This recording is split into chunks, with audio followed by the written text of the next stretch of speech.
Okay, hi there. My name is Grace and I'm a member of the Project Truth team. And today I'm joined by Grace Brown Hey. and Caitlin Keeper. Hello. And we have done Project Truth together a couple of times. And today we're here to talk about something that we hear quite commonly, which is this mantra, my body, my choice.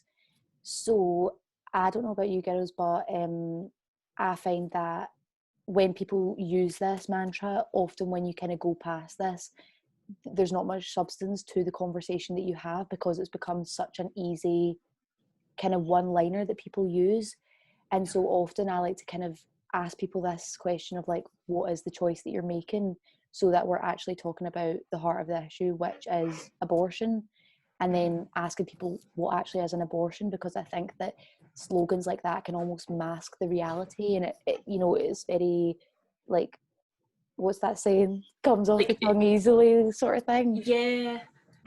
And Yeah, 100%. I agree with you. I kind of think that when you hear people say my body, my choice, it's just kind of like a one-line rhetoric, and behind it there is no substance, but it's kind of became this like slogan for the pro-choice movement, which doesn't actually mean anything, and it does entirely sugarcoat the reality of abortion. Because I mean, what is that choice? Like, the choice is to suction, poison, starve an unborn human to death. Like, it's not. We have the ability in life to make lots of choices, but that doesn't mean that you then have the right to actually do it. Yeah, definitely. I agree with that as well. And I think a lot of people say it without actually, you know, I think a lot of people they've maybe not actually just gone through the thought process they at all. just heard it, and they've just heard it, and it's a popular line, and they just go along with it because it's the socially acceptable thing to do. No, definitely. And as well, it is just like a huge kind of misrepresentation of science.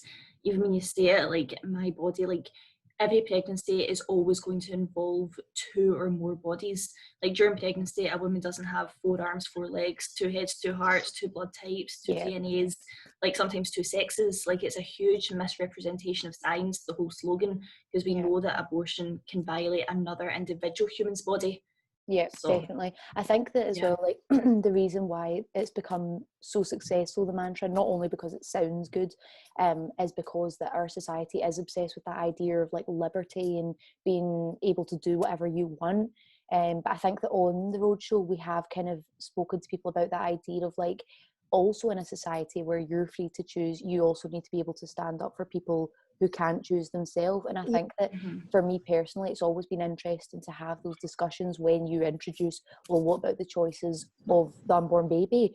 Because I think when you establish, like Grace, as you were saying, when you establish like the first part of it, when you remove that it's not just their body, then you can kind of like move on to the choice part and be like, well, it's not just their choice either. You know, you can't make a choice over the life of a human being.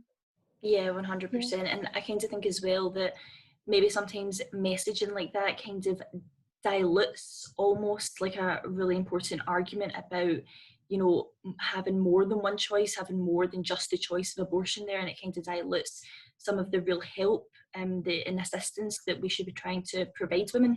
Definitely, yeah. Yeah, I've noticed that as well. Like, as much as abortions are offered on the NHS for free, there is no other tailored specific support offered from the Scottish Government anyway, because abortion is a devolved matter. There's no other support that's tailored for people that are in crisis pregnancy. So if you Google crisis pregnancy Scotland, the first thing that comes up is abortion. Unplanned pregnancy Scotland, the first thing that comes up is abortion.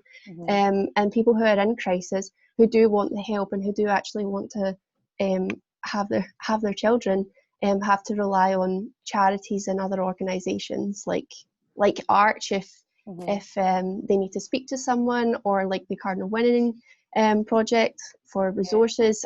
I know the Scottish Government have the baby box policy, which I think is amazing. I think that's been really good because everyone can access that, but there is no tailored support, and people just see one option and they think it's the end of the world. So for me, that just defeats the whole purpose of calling it a choice, and nobody actually thinks like that. You're just putting these women on a one-way street, and it hurts them, and nobody's taking the time to listen to that.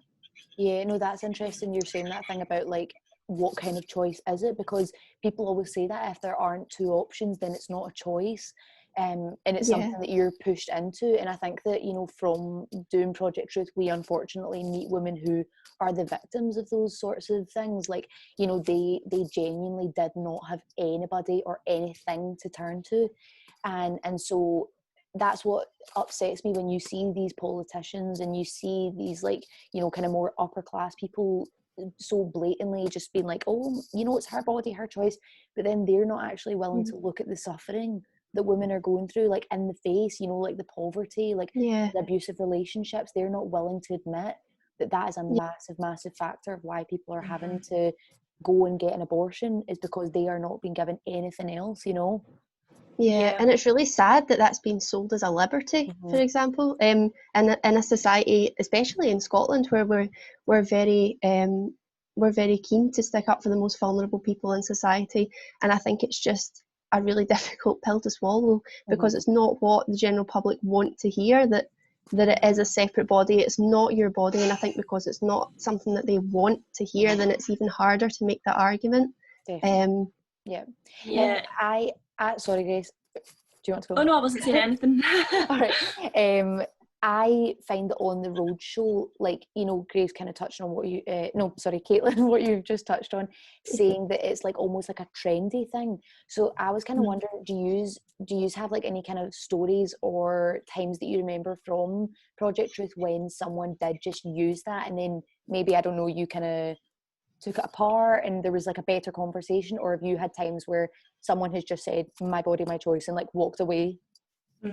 I think that for me on the roadshow, the my body, my choice line is the most common thing I experience. Like, a day out in the roadshow, I think 80% of the people I speak to will use that phrase, which kind of shows kind of how heavily ingrained it is, just in average society. But for me, the people who tend to use that line, they're not open to much of a conversation. It's like they've heard that rhetoric, they've repeated it, but they don't actually have any knowledge of abortion, the reality of abortion, the abortion procedure, the women behind it who are hurt. They don't have any knowledge of any of those things. So it's really difficult to continue the conversation because they don't know much. So really it's just you trying to inform them of what you know and hope that the conversation can then broaden and you can achieve something good. Yeah, definitely. Just about like informing people, because we always say that we're not like wanting to make sure every single person that we speak to leaves with the exact same opinions, but it is that thing of like, in the future, if a girl's in a situation, or maybe it's a guy and it's his girlfriend or whatever, that they can think back and be like, well, you know, is it just my body, you know, like planting those seeds. I think that's really important, actually, just to open people up to giving the opportunity to think, because it stops this like blindly following something when you don't even know what it means or what the consequences of it are. So I think it's even just really important to have the conversation and let people think, just give them a minute to think for themselves. Yeah, definitely. Away from all the pressure. And Caitlin, have you ever had that on the roadshow, like someone not engaging because of Yeah, I mean, I've had a couple of like good conversations with people who have maybe, you know, are of the opinion that it's a woman's right to choose, is another way of wording it, my body, my choice.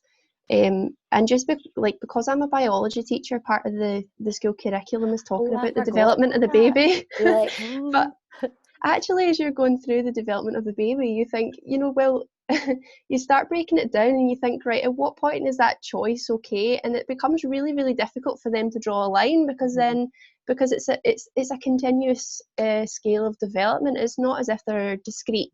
Okay, there are discrete things that happen, like at this stage, the baby has arms and legs, at this stage this happens, but overall it's a continuous scale of development. So people find that really hard to process, I think, when you're talking to them about it just on the street when they're out for their shop.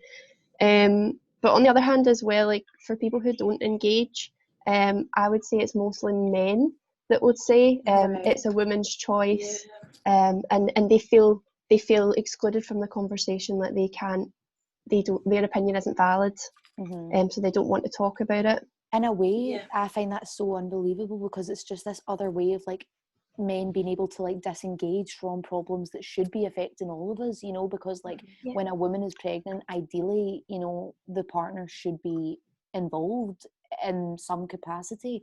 And so it is, and I've had that experience as well of like guys who just come by and be like, well, it's nothing to do with me, you know, it's her body, it's her choice. And it's like, well, is that going to be your attitude when she's depressed or when she's not got enough money, or, you know? And it's so it's such a kind of cop out, and it's really it's a cop sad out. that like actually it's the abortion movement has pushed men to like, you know, they've allowed them to think that that's okay, because abortion, you know, removes that responsibility of having a child. And so I think that's a step further, that men are like, I'm not going to be involved in any process of this, like any aspect of it.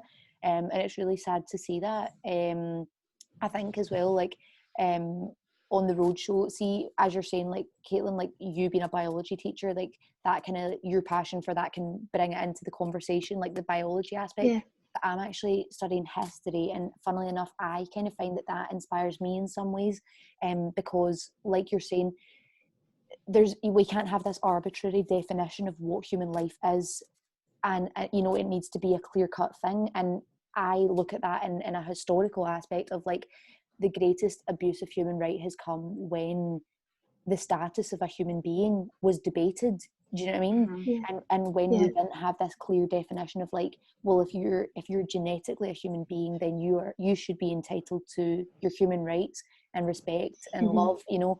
And I think that that's what's happening now with abortion. It's this blurred line of like where human life begins, and that's what's made this mantra so popular, I think, because we have taken away like what it means to be a human being, and so people can then diminish it to like just this simple saying of like, my body, my choice, without actually taking into account like the formation of a human being in the womb, you know.